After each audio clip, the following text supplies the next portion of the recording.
There are several difficult sounds in French for English people. For example, mostly the sound re and the sound u, which are R and U.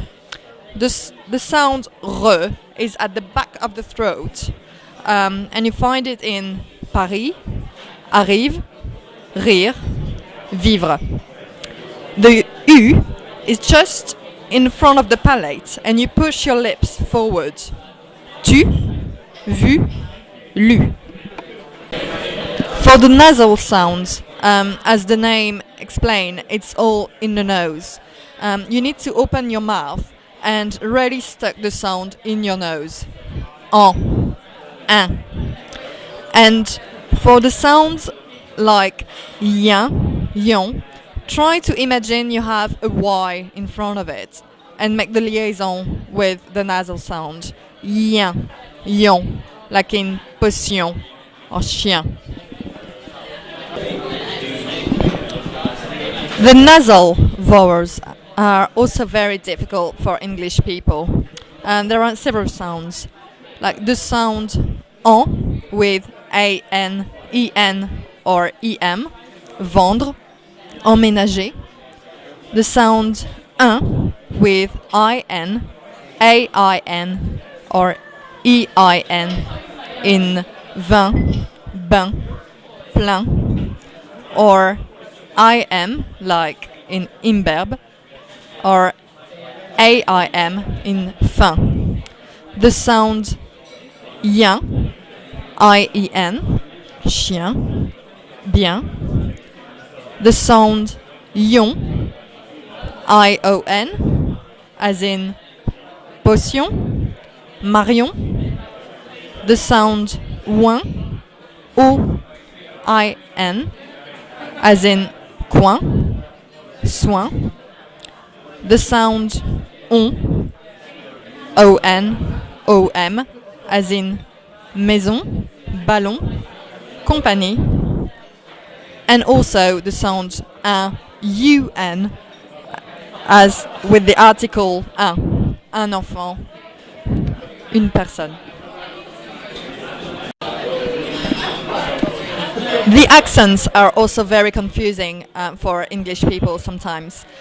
What we call the accent aigu is the one that goes up on towards the right, and we find it in T, vélo, carré.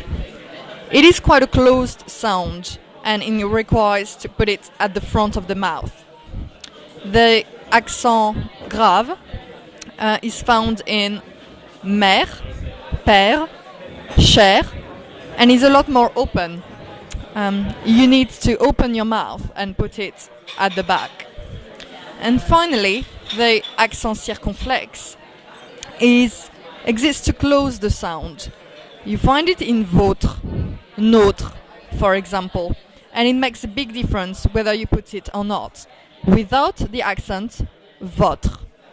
With the accent, votre. Votre, votre. Another problem can be the silent letters. The final consonant is not pronounced. For example, in vous, alors, assis, you have an S in the end, but you don't pronounce it. The only exceptions are the letters C, R, F, and L, and you can remember them by thinking of the word careful.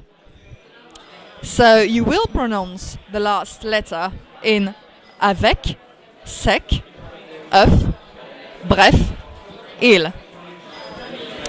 Finally, it's good to remember that the third person of plural always ends in ent, but it will never make a difference whether it's ent or e in the pronunciation. It is silent.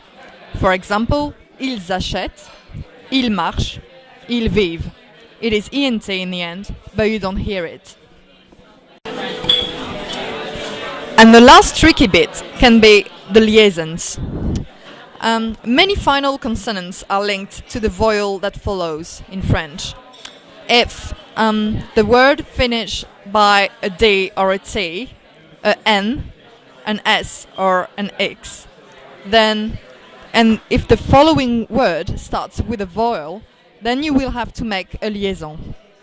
For example, ils aiment, ils sont arrivés, c'est amusant, un grand immeuble, bon appétit, or deux idées.